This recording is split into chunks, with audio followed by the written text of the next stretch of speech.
अब ये पॉलिशिंग होने के बाद ये चावल होलसेल मंडी में जाता है। कहाँ जाता है? होलसेल मंडी में। होलसेल मंडी से गांव के, आप छोटे गांव से कौन आए हैं वो हाथ ऊंचा करो। छोटे गांव से उस गांव की मंडी में जाता है। उधर भी एक मंडी होती है। छोटा गांव है उधर भी एक छोटी मंडी। बड़ा गांव है उदयपुर में, यहाँ बड़ी मंडी होगी ना, दान मंडी, लेकिन पास में ही एक बड़ी सादड़ी है, तो यहाँ से माल जाएगी कि नहीं? तो वहाँ भी एक मंडी में जाती है। वहाँ तक ये दाना गया, फिर वहाँ से देखोगे तो दुकान में जाती है। दुकान में ही आपने खरीदा, फिर दुकान से आपके घर में सीधा मुंह में आ गया क्या? नहीं, डिब्बे में गया। बहनों, डिब्बे में भर के रखती हो, उस डिब्बे में गया। अब डिब्बे से जब एक कटोरा निकालना था, निकाला, तब इसको ऐसे बीना कंकर बिंकर चेक करते हैं कि नहीं, तो भी ये आया। कुछ दाने तो गिर जाते हैं ना, ये दाना आया तभी तो मुंह में आया। फिर इसको पकाया, थाली में लिया। कितनी बड़ी यात्रा सोचो। अपन सोचते हैं कि चाहे एक अनाज है मुंह में डाल दें, ऐसा नहीं है। उसकी यात्रा को सोचोगे तो अब मैं क्या बोलने वाला हूं ये समझ पड़ेगा कि अब खाने के लिए जब मुंह में डालते हैं, 6 महीने तक तूफान, बरसात, भयंकर हवा में भी टिका रहा कि नहीं? जब सुखाया तो भी टिका रहा, हवा में उड़ सकता कि नहीं? फिर राइस मिल में गया, टिका रहा। होलसेल मंडी में गया, टिका। रिटेल मंडी में गया, टिका। दुकान में आया, टिका। घर में आया, डब्बे में टिका। पका भगोने में टिका। थाली में आया, टिका। जब खाने के लिए मुंह में लिया, एक दाना गिर जाता है कि नहीं? इतना घूम के आने के बाद भी आपके तकदीर में नहीं होगा तो निश्चित वो दाना आपके मुंह से भी आते आते गिर जाएगा। दाने दाने पर लिखा है खाने वाले का नाम। जय जय गुरुदेव। आज आपको इतनी बजे यहाँ संत वाणी सत्संग करके अपने पुराने कष्टों से, पापों से मुक्त होना लिखा है। बाकी दाने गिर गए, आप टिक गए, यहाँ आ गए, समझो। जय जय गुरुदेव। नहीं तो कैसे होता? आज इसका बाप को सुलाया नहीं, उधर सुलाया नहीं, इधर रख दिया, क्या बात है? उधर से इधर शिफ्ट हो गए हैं।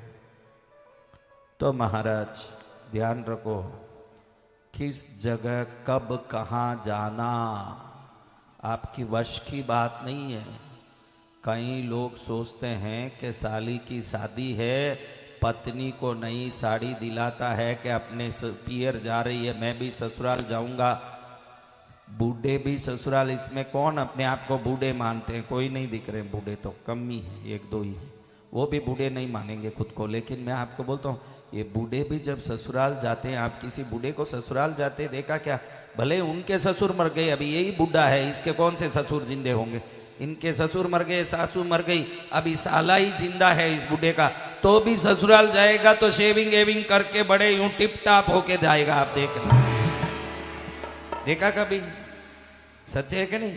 और बूढ़े का अभी कोई ससुर है ना सास, इसकी खुद की बुढ़ी दांत गिरी हुई है, फिर भी ये ससुराल जाए। ससुराल नाम से ही मन में एक वट आता है कि ससुराल जा रहा हूं। तो ध्यान रखो, ससुराल जाने के लिए हम निकलते हैं, सोचते हैं कि साली की शादी में जाऊंगा, ऐसे कपड़े गहने दिलाए, खुद भी बढ़िया कोट सूट। मैंने उदयपुर में एक चीज देखा, अंदर में खोखले क्यों ना हो, ये उदयपुर में जरूर देखा, झूठ नहीं बोलूंगा। अंदर में खोखले क्यों ना हो, बाहर बढ़िया कोट पहन के, बढ़िया यूं पहन के आते हैं इस गांव में। अंदर में कुछ है नहीं दम। बाहर देखोगे तो ऐसे पहन के आएगा, मोदी भी वो नहीं पहनता, उससे भारी है। हाँ, हमको किसी को दिखाने की जरूरत नहीं है। अगर जिस दिन आप सक्षम हो जाओगे ना, दुनिया को आपकी सक्षमता मालूम पड़ जाएगी, तो आप लंगोट पहने हुए हैं तो भी दुनिया आपको नमस्कार करेगी। दिखाने की कोई जरूरत नहीं है दुनिया को। जय जय गुरुदेव। दुनिया को क्या दिखाओगे? दुनिया पागल है, दिखावे में आ भी जाती है, लेकिन दिल तो जानता है ना मैं कितना पानी में हूं। दुनिया को तो दिखा सकते हो, दिल क्या कहता है? बोलो दिल क्या कहता है? मैं कितने पानी में हूँ जानता है। हाँ, तो दिल जानता है मैं कितने पानी में हूं। तो मन कोसता है कि मैं दिखाता तो अच्छा हूं लेकिन अंदर में क्या हूं। अंदर के खोखले आदमी को अंतर की आत्माई मारती रहती है। जय जय गुरुदेव। ध्यान रखना, पतियों को आप लोगों को प्रेरणा देनी चाहिए। बहनों, पति घर में आके सो जाएं, पड़ा रहें, डांटना नहीं है, प्रेरणा देना है कि इस दुनिया में मेहनत करने वालों की कभी हार नहीं होती, यूं ही दुनिया में किसी की जय जयकार नहीं होती। जय जय गुरुदेव। मेहनत करने वालों की कभी हार नहीं होती, यूं ही किसी की कभी जय जय कार नहीं होती।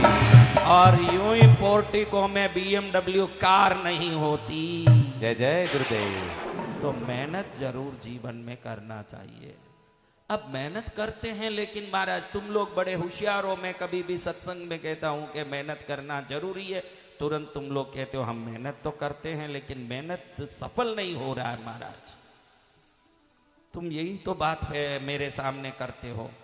इसमें 90% लोग ये बोलेंगे कि मेहनत तो करते हैं महाराज लेकिन मेहनत सफल नहीं होती। कौन बोलते हैं ये बात?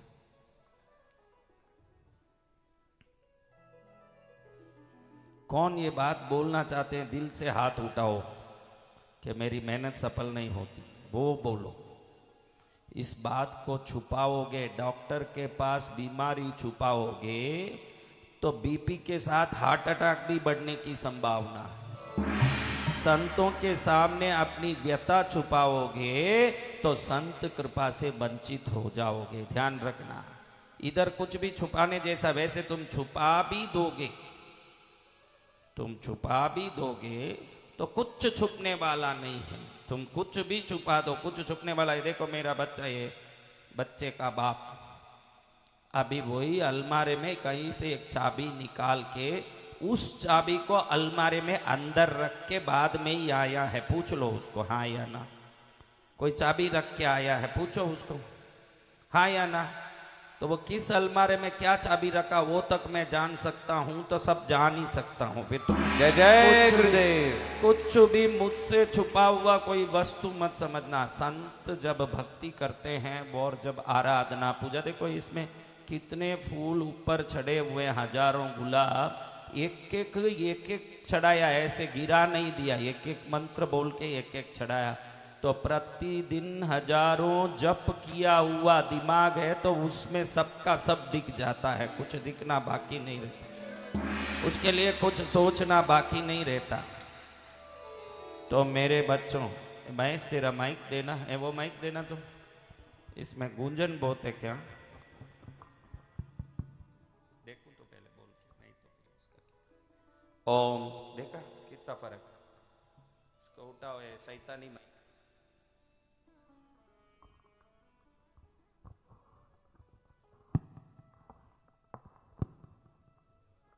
ओम, देखा माइक कितना अच्छा, अब आवाज अच्छा, पहले से अच्छा आया।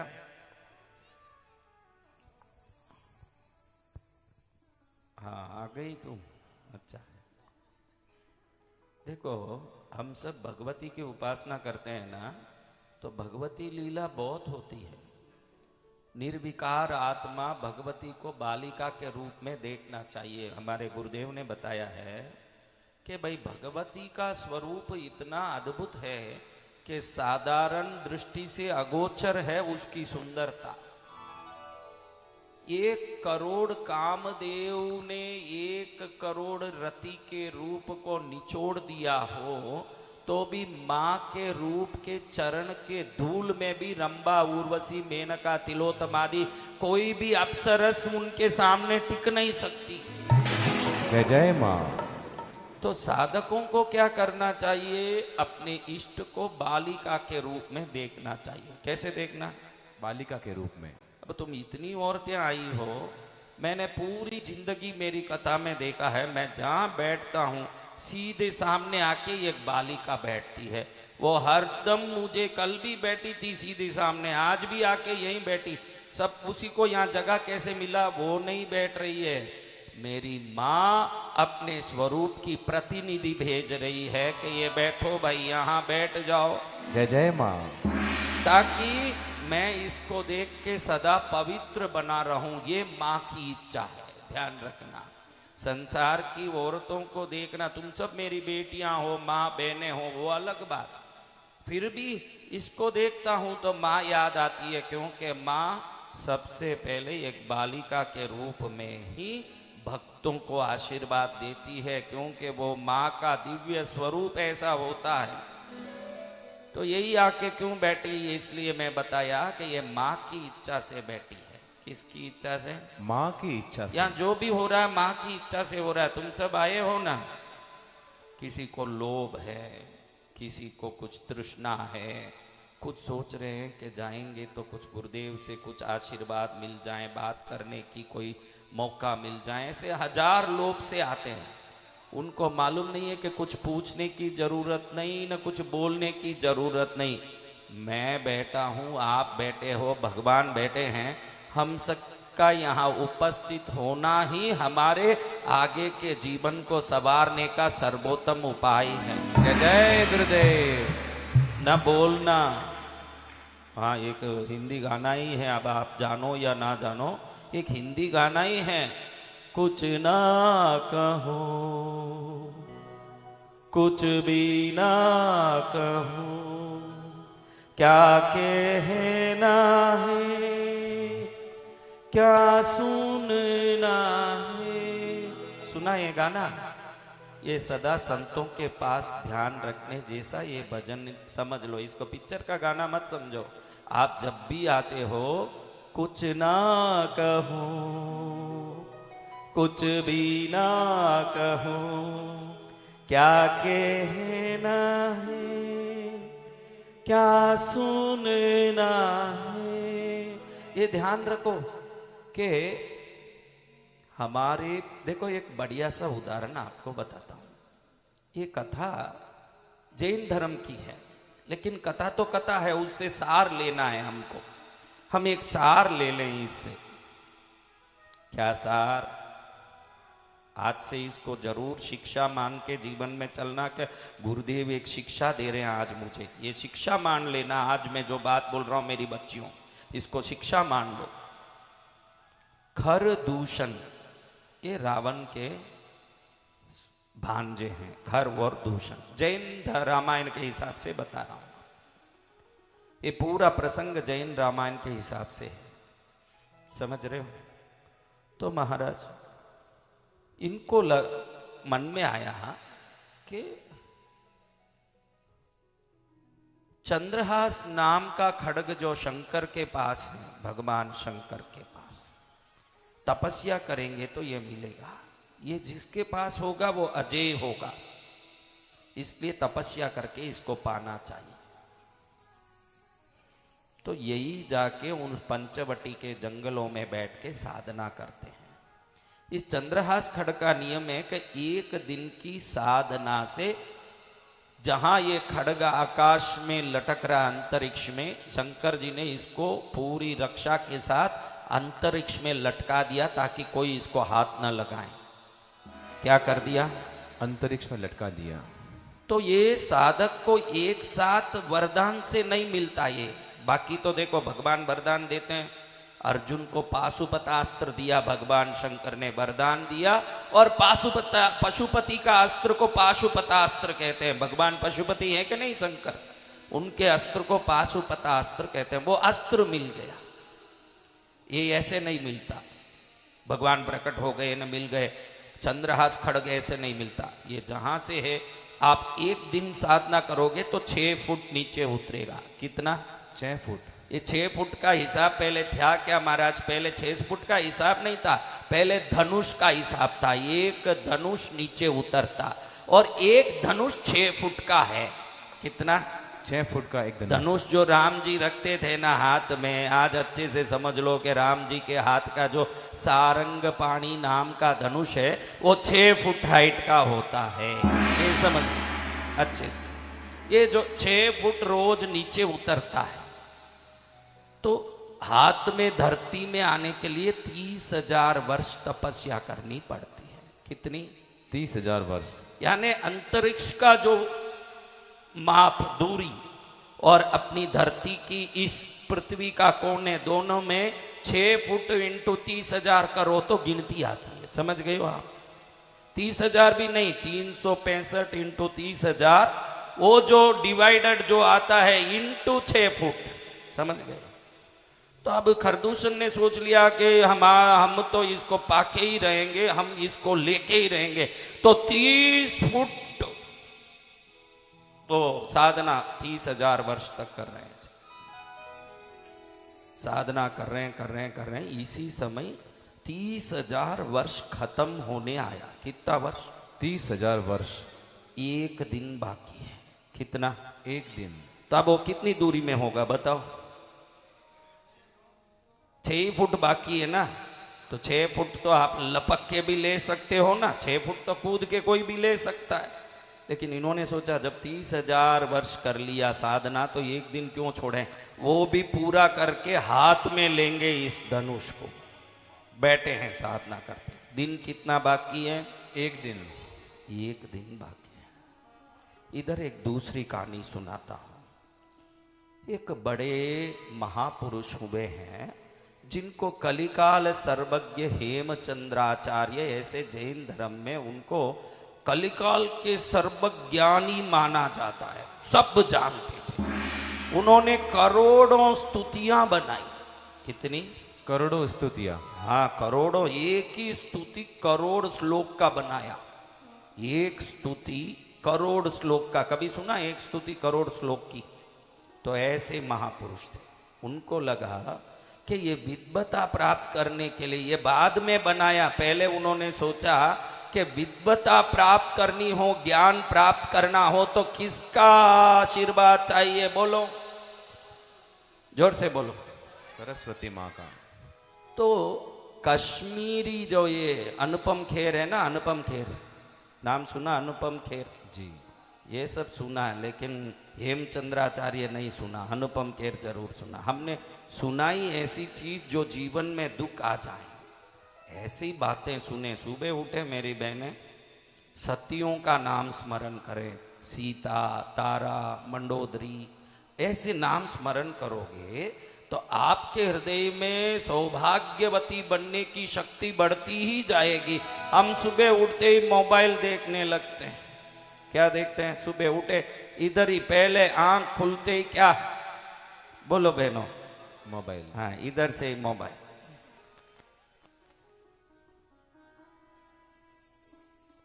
तो अब कलिकाल सर्वज्ञ हेमचंद्राचार्य सोचते हैं कि सरस्वती की कृपा होगी तो बहुत सारे विद्वता पूर्ण कथाएं, कविताएं, श्लोक, स्तुति, मंत्र आदि इन संसार को मैं दे सकूंगा। तो मैं कश्मीर जाऊंगा। अनुपम खेर की बात करने का ये कारण ये था कि वो भी कश्मीरी पंडित है। कश्मीरी पंडितों पर बहुत सारे अत्याचार हुए हैं। पहले ये कश्मीर में ही शारदा पीठ था। क्या पीठ? शारदा पीठ। यानी सारस्वत ज्ञान, सरस्वती का आशीर्वाद अगर कहीं पर स्थित था और वो प्रज्ञा युक्त प्रखर सिद्धि कश्मीर में मिलती थी। तो हेमचंद्राचार्य ने सोचा कि मैं कश्मीर जाऊं। कहाँ जाऊं? कश्मीर। वो तो ऐसे संत, जैन संत है जो पैदल जाते हैं। जैन संतों को आपने कभी देखा है? वो पैदल जाते हैं, देखा आपने जीवन में? तो कश्मीर कहाँ है? गुजरात में, पाटन में वो थे उस समय। गुजरात से कश्मीर जाना, उस जमीन में पैदल जाना। अभी देखो उदयपुर के ठंड में ही आप लोग ठिठुर रहे हो कि कैसे कश्मीर की वादियों में बर्फ कितनी। शिष्यों ने कहा गुरुदेव आप पैदल जाओगे मत जाओ, क्योंकि वैसा ज्ञान का क्या जरूरत है जो हमारे शरीर को कोई प्रकार से हानि पहुंचाता हो, मत जाओ प्रभु। तो महाराज जी ने कहा कि पाऊंगा तो कृपा पाऊंगा, वरना शरीर का क्या बड़ा महत्व है। आप भी ध्यान रखो, कुछ लक्ष्य को विशेष बनाओ। तुम लोगों का लक्ष्य विशेष नहीं है। जितने लोगों ने बोला कि हम मेहनत कर रहे हैं सफल नहीं हो रहा है, अगर आपका निशान एकदम सटीक होगा तो क्या तीर लक्ष्य को भेदेगा नहीं? भेदेगा। हाँ, अवश्य अगर भेदेगा। तीर लक्ष्य को नहीं भेद रहा है तो हाथ उठा के मत बोलो कि हमारे काम सफल नहीं हो रहे हैं। लक्ष्य भेदने का तरीका कमजोर है, ये मान लो आप लोग। जय जय गुरुदेव। जिस दिन लक्ष्य भेदन का तरीका एकदम सटीक हो जाएगा, जिस वस्तु को पकड़ने का सोचोगे वही वस्तु आपके कदमों को छू के नमस्कार करेगा। जय जय गुरुदेव। नहीं हो रहा है तो कहीं आप में गड़बड़ है। आप पहले अपनी गलती को मानोगे तो ही भविष्य में उसको सुधार भी पाओगे। एक आदमी आपके गली में अरबों पति है या नहीं, तो आप कमजोर कैसे हो? उस जो आदमी अरबों पति है उसके 3 आंख है क्या? नहीं 4 कान है क्या? नहीं 3 पैर है क्या? नहीं 34 दांत है क्या? नहीं कितने दांत है? 32। तेरे ही 32 दांत, उसके ही 32 दांत है। तो ये आज निश्चित कर ले मेरे सामने मेरे बच्चे, अगर वो 32 दांत वाला आदमी अरबोंपति बन सकता है और तू भी 32 दांत वाला है तो तू भी अरबोंपति बन सकता है। जय जय गुरुदेव। तू क्यों नहीं बनेगा? तेरे तरीके में कोई गलती है, तरीका सुधार। सबसे पहले क्या सुधारना आज बताने वाला हूं। किसको सीखना है? सभी को। तो पहले ये कहानी खत्म करके सीखेंगे, फिर सब सीख लेंगे। आज थोड़े दिन में तुम सब ऐसे तैयार हो जाओगे कि मैं उदयपुर से निकल भी जाऊंगा तो भी तुम्हारा झोपड़ा तो महल बन के ही रहेगा। जय जय गुरुदेव। किसी को लोभ नहीं देता, ये कोई लोभ नहीं है। अगर हमारे में हिम्मत और हरकत ये 2 शक्तियां आ जाए तो गधा भी हाथी बन सकता है। ये आना चाहिए। हाँ, तो अब देखो, महाराज जी बोल रहे हैं मैं जाऊंगा ही जाऊंगा, शिष्य बोल रहे हैं मत जाओ प्रभु, कश्मीर बहुत ठंडा है, मत जाओ मेरे नाथ। लेकिन गुरु महाराज कह रहे हैं जाऊंगा तो जाऊंगा भाई, मुझे सरस्वती चाहिए। क्या चाहिए? सरस्वती। कंठ बसो। सरस्वती कहाँ बसती है? कंठ में। सभी देवता दुनिया के हृदय कमल में बसते हैं। कहाँ बसते हैं? हृदय कमल में। तो कितना ट्रैफिक जाम होता होगा। शंकर जी बसेंगे तो कहाँ बसेंगे? हृदय कमल में। हाँ, पार्वती बसेगी तो कहाँ बसेगी? हृदय कमल में। अब हृदय कितना बड़ा मेरे महाराज, बोलो हृदय कितना बड़ा। आप 33 कोटि देवताओं को बचाओगे, हृदय में बसेंगे। ये एक ही देवी है जो लोनली हैप्पीनेस से रहती है, कंठ में रहती है। ये माँ कहाँ रहती है? कंठ में। सभी देवता एक दूसरे से टकरा के ट्रैफिक जाम करते रहते हैं। सरस्वती कहती है कि मेरी जगह में और कोई नहीं आ सकता, क्योंकि ज्ञान विलक्षण है तो ज्ञान की देवी भी विलक्षण स्थान पर निवास करती है। जय जय माँ। ज्ञान विलक्षण है, बाकी सब मिल जाएगा भाई, ज्ञान मिलना ना। आप लोग कोशिश करना, आप लोग अभी कोशिश कर रहे हो धनी बनने की। मैं नहीं कहता कि धनी नहीं बनना, धनी जरूर बनो, लेकिन इस संसार में धन काम का है तो परलोक को सुधारने में भी ज्ञान काम का है। वो बहुत जरूरी का वस्तु। जय जय गुरुदेव। परलोक भी सुधरेगा ज्ञान से। क्या सुधरेगा? परलोक। धन लेके भाई बहुत पाप किया, इधर म्युनिसिपालिटी में अंडर टेबल पैसा देके काम करवाए, 4 मंजिल बनाने का लाइसेंस मिला था, लेकिन अंडर टेबल पैसा देके 5वां मंजिल एक अनलाइसेंस्ड मंजिल बनवा के सोसाइटी बनवाई। बहुत सारे उल्टे सीधे काम करके पुलिस को रिश्वत दिया। यमराज को कुछ दे के छूट पाओगे क्या? नहीं। हाँ, तो सब तिकड़मबाजी संसार में काम आने वाली है। परलोक में आपकी विवेक ही काम आएगा। तो विवेक की देवी कौन है? सरस्वती। देखो, ये देवताओं के वाहन भी अद्भुत है। आज मुझे आया मन में, देखो देवताओं के वाहन सोचो। सरस्वती का वाहन हंस है। हंस का स्वभाव क्या? दूध अलग कर देता है ना, पानी अलग कर देता है। क्या करता है? दूध और पानी अलग कर इसको न्याय शास्त्र में क्षीर नीर विवेक कहते हैं। क्षीर यानी दूध, नीर यानी पानी। क्षीर नीर विवेक यानी दूध अलग पानी अलग करने वाले वाहन को जो सरस्वती बैठी है लेके, वो बोलती है कि गलती क्या है सही क्या है, इसको दूध और पानी की तरह मेरे भक्त अलग कर सकते हैं, क्योंकि जिनको मैं मिल जाती हूं उनको गलत सही का सही विवेक मिल जाता है, जैसे हंस को पानी और दूध का विवेक मिल जाता है। जय जय माँ। समझ रहे हो? तो ऐसी सरस्वती माँ का वाहन क्या है? हंस। वो क्या करता है? अभी मैंने बोला ना, क्या करता है? बहनों बोलो, करता है ना। अब देखो यमराज का वाहन क्या है? बोलो, यमराज का वाहन क्या है? ऐसा। अब बोलो, हाथी। इंद्र का वाहन। इंद्र का वाहन क्या? हाथी। हाथी है ना, ऐरावत। ऐरावत। इंद्र बरसात का देवता है।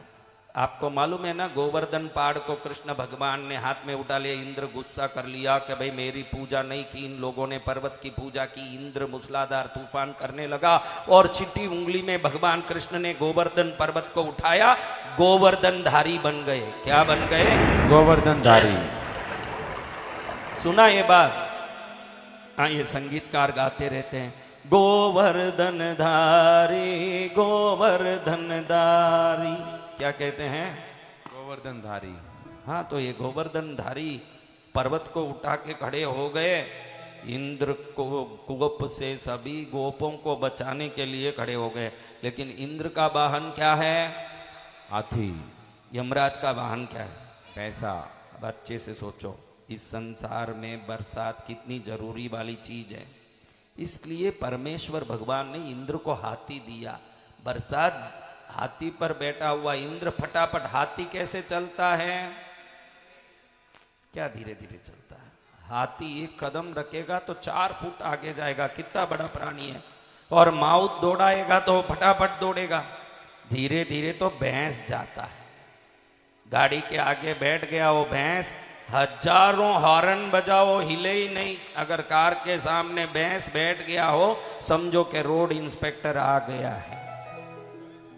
हाँ, गाड़ी का पूरा टेस्टिंग होगा बाद में। क्यों भगवान ने यमराज को भैंस दिया? आप आज ध्यान रख लेना, जिस दिन आप जन्मे उसी दिन से आपको लेने वो वहां निकल चुका है। लेकिन भैंस का गति इतना धीमा है कि वो 100 वर्ष बाद ही यहाँ पहुंचता है ना, आपको लेके 100 वर्ष बाद ही जाता है। जय जय माँ। क्योंकि उसकी गति धीमी है। और जिसकी गति धीमी होगी वैसा, देखो हम मृत्यु के देवता को धीमी गति वाला वाहन दिया, जीवन के देवता को तेज गति वाला ब्रह्म वाहन दिया। जीवन के देवता, बरसात हमारा जीवन है कि नहीं? लारी के पीछे क्या लिखा? जल ही जीवन है। क्या लिखा है लारी के पीछे? जल ही जीवन है। तो जल ही जीवन है तो जल चाहिए। तो देने वाले देवता दौड़े आते हैं, प्राण लेने वाले देवता धीमा चलने वाले भैंस पर आते हैं। ये प्रभु की बड़ी कृपा। इन वाहनों में बड़ा रहस्य छुपा हुआ है। आप कभी सोचे नहीं होंगे कि ऐसा भी है। देखो ये भैंस धीरे धीरे आ रहा, जिस दिन जन्मे उसी दिन ऊपर से निकल चुके यमराज लेने के लिए। उनका जो सिस्टम है वो पक्का है। मनुष्य जन्मे तभी वो रवाना हो गए। पहुंचेंगे 100 वर्ष बाद। कब पहुंचेंगे? 100 वर्ष बाद। क्योंकि भैंस धीरे धीरे आता है। समझ गए? तो ऐसी सरस्वती की साधना करने के लिए हेमचंद्राचार्य सोचते हैं मैं कश्मीर जाऊंगा। किसकी साधना? सरस्वती माँ की। बोलो किसकी साधना? बोल बेटा, तू पढ़ाई करती है? हाँ हाँ, पढ़ाई करती है। ऐश्वर्या राय की जरूरत नहीं है तेरे को, सरस्वती की जरूरत है। हाँ, सरस्वती माँ मिल गई, सच्चा ज्ञान मिल जाए। और वो कहाँ बसती है? मैंने बोला वो कहाँ बसती है? कंठ में। कंठ बसो महारानी, हा कंठ बसो महारानी, कंठ बसो मेरे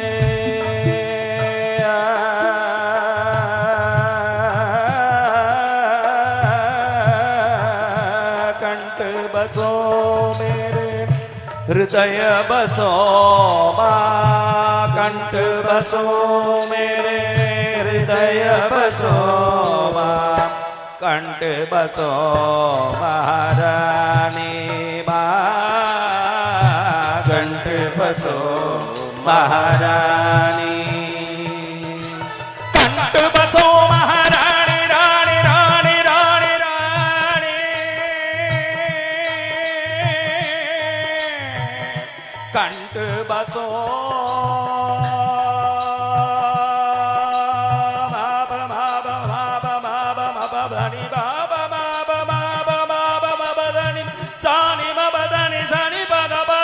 सरस्वती। ओम ऐं सरस्वत्यै नमो नमः नमो नमः। ओम ऐं सरस्वत्यै नमो नमः नमो नमः। ओम ऐं सरस्वत्यै नमो नमः।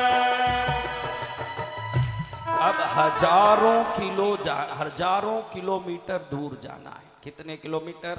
हजारों किलो। बोलो कितने किलोमीटर दूर जाना?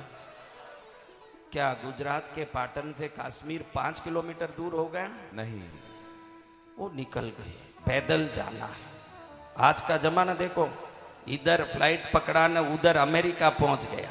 कहाँ पहुंच गया? अमेरिका। वो जमाना आपका कितना अच्छा। देखो हम सुविधा युक्त एक युग में जी रहे हैं जहां एक मोबाइल के द्वारा एक क्षण में अगर हमारे बच्चे अमेरिका में भी हो तो यहां उनका मुख देखना हो जाता है। महाराज जी सबसे प्रणाम करके भाई मैं जा रहा हूं, जिंदा आऊंगा तो मिलूंगा, वरना ठीक है देख लो मुझे, प्रणाम। मैंने जीवन में कोई पाप गलती की हो तो समाज के सामने क्षमा चाहता हूं। सब बोल के महाराज जी निकल गए। कहाँ निकल गए? कश्मीर की ओर। कश्मीर निकल गए। और कश्मीर निकलने के लिए निकले हुए सुबह निकल के 12 किलोमीटर दूर। कितनी दूर? 12 किलोमीटर। 12 किलोमीटर दूर जाके एक छोटे कस्बे में रुक गए, क्योंकि रात में वो चलते हैं नहीं सूर्यास्त के बाद। जैन मुनि। कौन नहीं चलते रात में? बोलो। जैन मुनि। हाँ, जैन मुनि रात में चलते नहीं, सूर्यास्त के पहले एक जगह अपना डेरा लगा देते हैं। तब डेरा लगा लिए, वहां बैठ गए। मन में सोचते हैं कि कश्मीर कितना दूर है, मुझे कश्मीर जाना है, मैं कुछ भी करूंगा कश्मीर जाऊंगा। देखो आप लोगों ने बोला ना कि हम लोग कोशिश करते हैं लेकिन हमको सफलता नहीं मिलती। कोशिश ऐसी हो। रामकृष्ण परमहंस महाराज को शिष्य पूछता है कि मुझे भगवान क्यों दिखते नहीं प्रभु? आपको कैसे दिखते हैं, मुझे क्यों नहीं दिखते भगवान? रामकृष्ण परमहंस जी ने कहा कि चल मेरे साथ। उस शिष्य को लेके गए और गंगा के तट पर ही दक्षिणेश्वर मंदिर है। कौन कौन कलकत्ता गए? उधर काली भगवान रामकृष्ण परमहंस के काली मंदिर का किसने दर्शन किया? तो वहां देखा किनारे में ही गंगा है, बड़े आसानी से वहां से लेके घाट पर पहुंच गए। और शिष्य सोच रहा कुछ यहां समझाते होंगे गुरु महाराज। तो गुरु महाराज ने अचानक शिष्य को ऐसे दबोचा पकड़ के पानी में पूरा उसको डुबा दिया। अब वो ऐसे तड़प रहा है, मन में सोच रहा कि ये कोई संत है कि शैतान है, मेरे को मारने लेके आए हैं, ये मुझे मार देंगे लगता है। तो बड़े घबरा करके वो तड़प रहा है। अब आपको कोई पानी में बाल पकड़ के डुबो दें तो आपका पहला प्रयास क्या होगा भाई बताओ? पहला प्रयास क्या होगा? और कोई बलवान आदमी आपके प्रयासों से भी बल डाल के आपको डुबा के रखें तो क्या होगा? प्राण के लिए छटपटा जाओगे कि नहीं? इतना चटपटाया वो लड़का, उसको लगा कि इस क्षण नहीं छोड़े तो मेरा प्राण निकल जाएगा। प्राण निकलने वाला ही था, समझो ना एक बात। उस समय उन्होंने छोड़ दिया। जैसे ही बाहर निकला, नाक से पानी गिर रही है, मुंह से पानी गिर रहा, आंख लाल हो गया।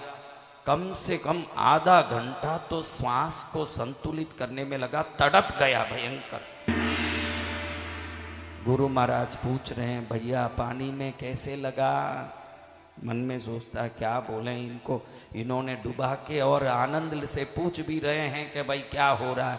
वो कहे कि महाराज एक क्षण जाता तो मेरे गले में माला पहनानी पड़ती लोगों को, ये हालत कर दिया आपने। तो उन्होंने पूछा महाराज जी ने कि बेटा तू बता, जब तू पानी में डूब रहा था तब तुझे क्या क्या चीज याद आई, बोल। तो बोला महाराज क्या याद आएगा, प्राण के सिवाय और क्या याद आएगा।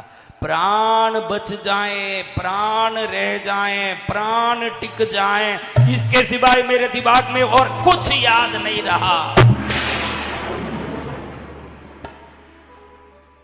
प्राणधारी के लिए जैसे प्राण टिकने के सिवाय और कोई जरूरत जिस समय नहीं लगती, जिस समय वो डूबा हो जल में, वैसे जिसको परमात्मा के दर्शन के सिवाय और कोई चीज याद नहीं आती न, वो उनके लिए पानी में डूबे हुए की तरह अगर छटपटाता है बेटा, तब उसको भगवान का दर्शन होता है। जय गुरुदेव।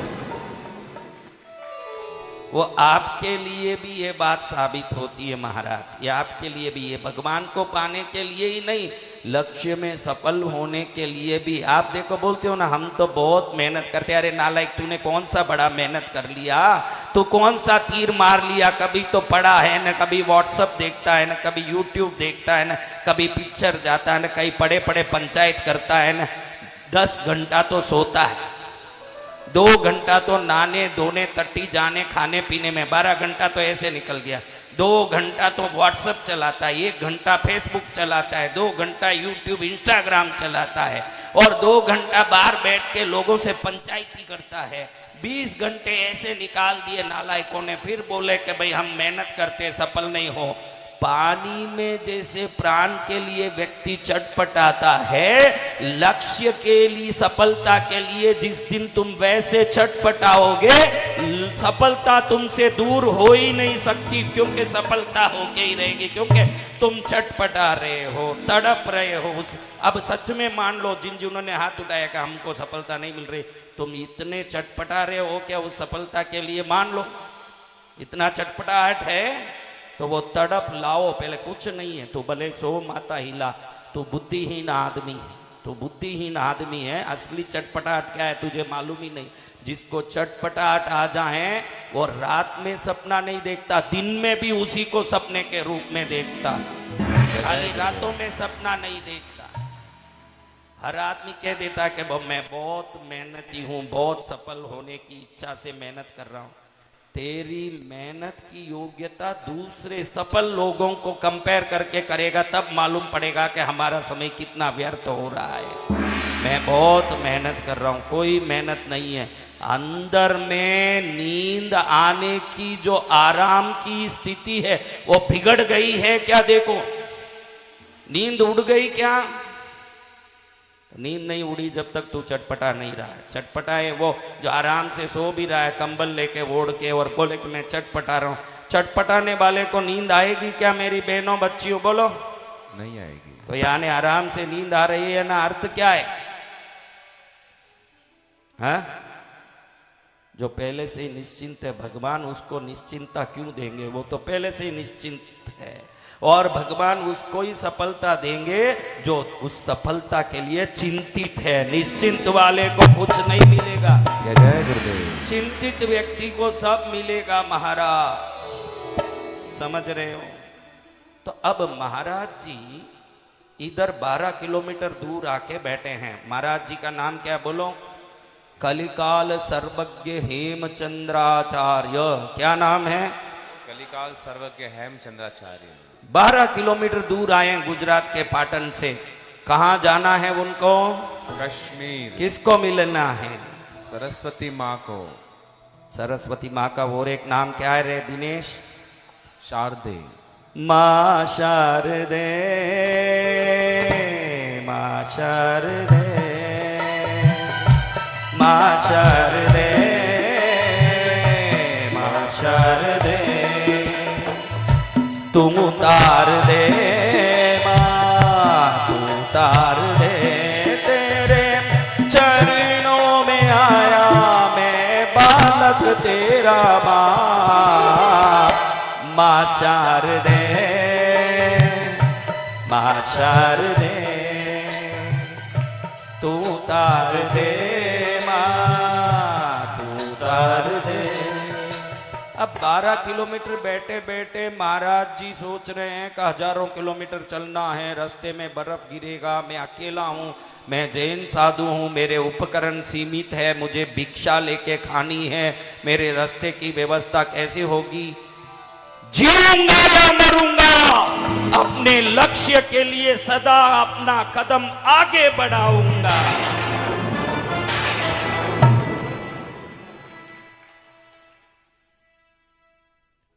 अब इधर हम पहले ये कहानी सुने थे, इसके पहले वो भी अधूरी है कहानी। वो किसकी कहानी बोलो? हाँ, कितने वर्ष साधना हो गई है? 30। कितना दिन बाकी है? 1 दिन बाकी है। और खड्ग कितनी दूरी में है? 6 फुट। लपक के ले सकते हैं? ले सकते। लपका नहीं बैठे हैं, उनके प्रारब्ध कर्म समझो, उनका संचित कर्म समझो, उनका पुण्य पाप कर्म जो समझना समझो। सामने खड्ग दिख रहा है और हजारों करोड़ सूर्य की चमक से चमकते हुए उस चंद्रहास खड्ग को देखने के बाद भी वो बैठे हैं कि कल लेंगे इसको। कब लेंगे? कल। कल की विचार में बैठे हुए हैं। और महाराज जी कितने किलोमीटर चले हैं? 12 किलो। और कितना बाकी? हजारों। और इधर खरदूषण के लिए कितने दिन बाकी? 1 दिन। कौन बहुत निकट है? खरदूषण। खरदूषण निकट है ना। इसी समय वो घटना हुई कि मारीच मृग बन के हिरण मृग, स्वर्ण मृग बन के मारीच सीते सीते आवाज करते मर गया। सीता माँ ने आप बोला ना कि राम जी को जाओ वो हिरण लेके आओ, वो उसी समय वो घटना घटी। और वो हिरण लेने गए, इधर सीता माँ को रावण लेके उड़ गया पुष्पक विमान में। अब लक्ष्मण जी बड़े क्रोधित होके उस जंगल में घूम रहे हैं कि मेरी भाभी को कौन लेके गया है, देखूं तो वो घूम रहे हैं। उनका नजर सीधा एक खरदूषण पर पड़ा। किनका नजर? लक्ष्मण जी का। लक्ष्मण जी का नजर खरदूषण पर पड़ा। और ये कई वर्षों की साधना में है तो स्वरूप ही बिगड़ चुका है। आप भी देखो, 4 दिन दाढ़ी नहीं बनाओगे तो चेहरा कैसे हो जाता मेरे बच्चों? तो वो तो 30,000 वर्षों से सब लटके हुए पड़े हैं, स्वरूप विकृत है।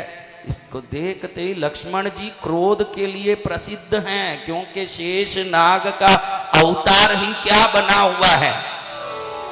शेष नाग नजदीक आता है और गाल में प्यार करता है, सही है? एक फूंक मारे तो उसका जहर आने की बहुत दूर की बात, उसके फुंकार से तीनों लोग जल के भस्म हो, ऐसी उत्कृष्ट शक्ति आदि शेष नाग वही क्या बने हुए हैं?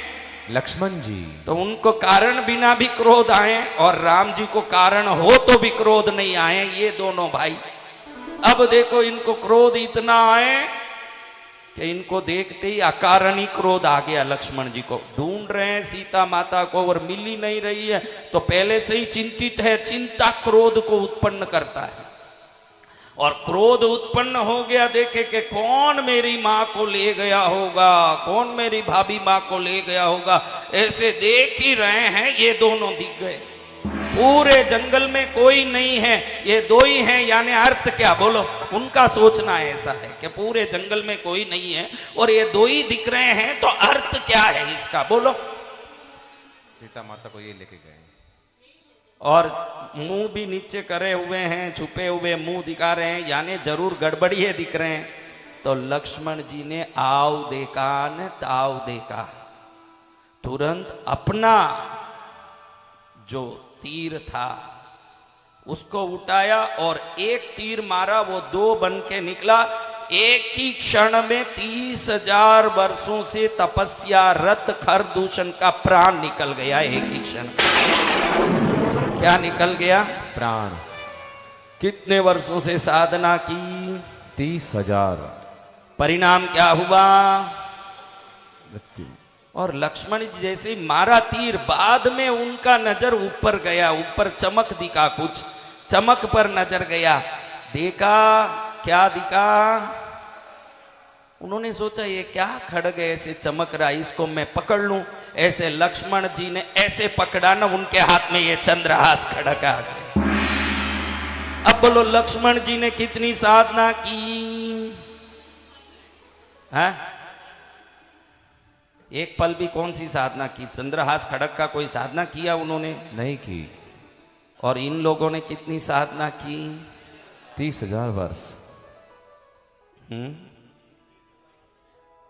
और ये लक्ष्मण जी ने तो इनके हाथ में क्या आ गया? चंद्रहास खड़ग। और उन दोनों को क्या मिला? मृत्यु।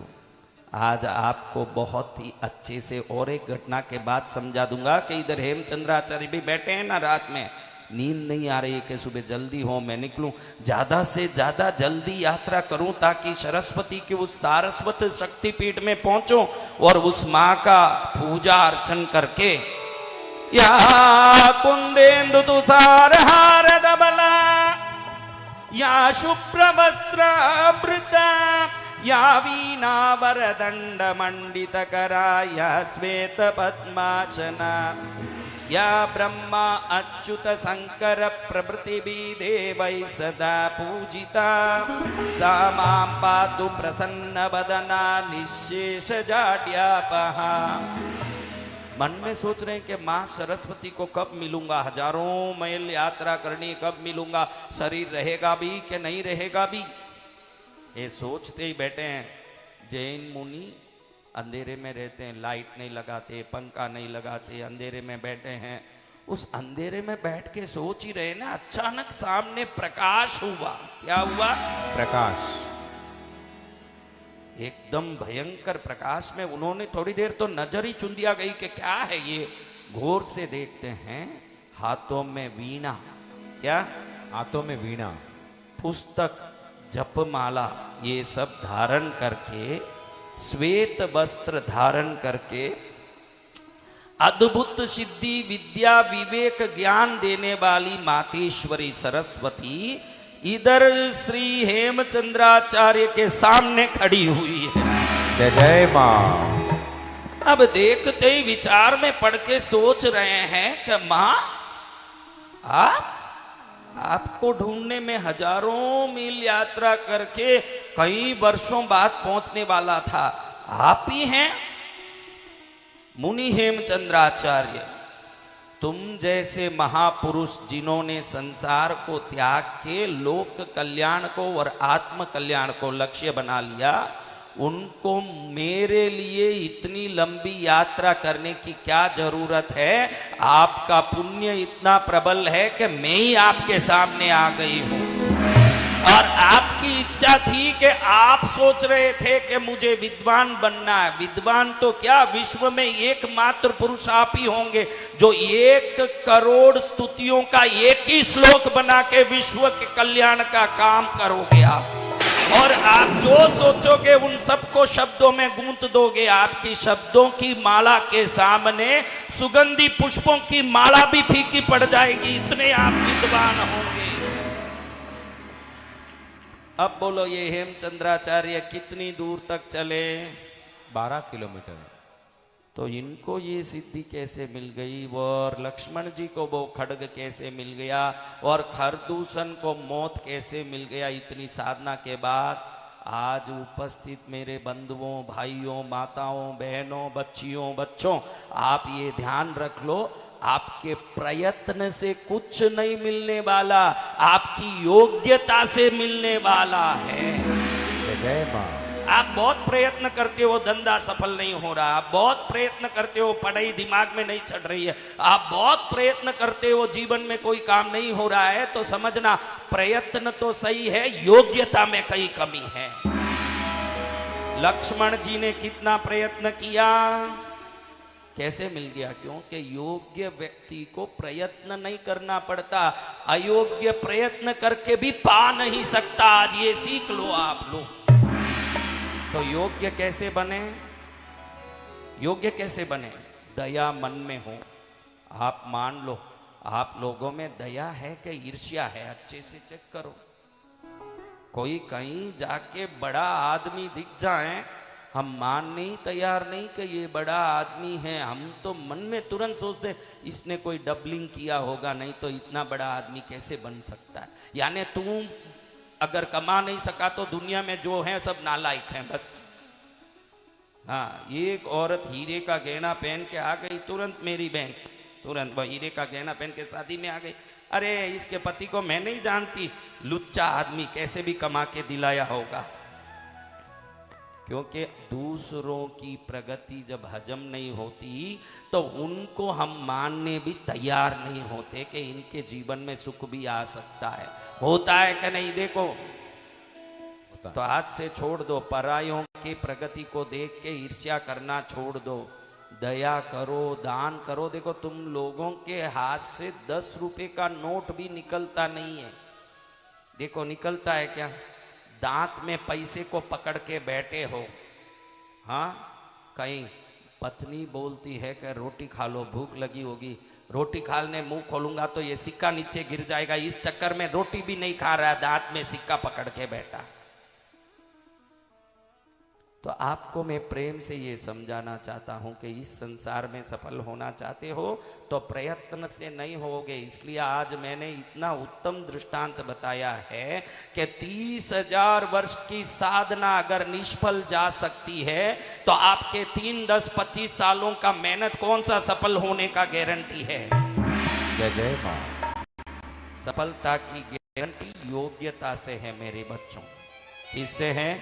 योग्यता से। जितना योग्य हो उतना पाओगे। तो योग्यता के लिए सत्संग में, संत सेवाओं में, ईश्वर के भजन में, दान पुण्य करने में, दया प्रेम करने में, विवेक से, क्रोध करना नहीं। क्या नहीं करना? क्रोध नहीं करना। किसको क्रोध नहीं आता है बताओ? कौन कौन हो जिसको क्रोध नहीं आता है? हाँ, तो उसको धीरे धीरे कम करने की कोशिश करना। आप देखो, कुत्ते के पूंछ में मैंने एक नली डाल दी। क्या डाली? नली। अब नली उठाई 1 लाख वर्ष बाद। वो कुत्ता 1 लाख वर्ष तो जिएगा नहीं, लेकिन उदाहरण बता रहा हूं कि 1 लाख वर्ष तक एक कुत्ते के पूंछ में नली डाल के रखी और नली उठा दी। जैसे ही नली उठाया, पूंछ क्या हो गया? यानी वो कभी सीधा होने वाला नहीं है। तो तुमने अपने जिंदगी में किसी को गुस्सा किया, वो क्या सुधरता आपको दिखा? नहीं। कोई सुधर गया आपके गुस्से से? बताओ कौन कौन सुधरा? किस किस ने गुस्से से सामने वाले को सुधार के दिखा दिया? वो सब हाथ ऊंचा करो। अरे वो तो नहीं सुधरा, लेकिन तुम्हारे गुस्से से तुम्हारी बीपी जरूर हाई हो गई, ये गारंटी की बात। क्या हाई हो गई? बीपी। तो अपनी बीपी हाई करें, उसको मूर्ख कहें कि होशियार कहें मेरे बच्चों? वो अपना बोलो बात। मूर्ख कहें। क्यों? सामने वाला तो गुस्से से सुधरेगा नहीं। और अपनी बीपी बढ़ाने के लिए हम भो भो भो भो चिल्लाते रहें तो हम होशियार हैं कि मूर्ख हैं? मूर्ख हैं। तो आज से क्रोध करना छोड़ दोगे, ईर्ष्या करना छोड़ दोगे, झूठ बोलना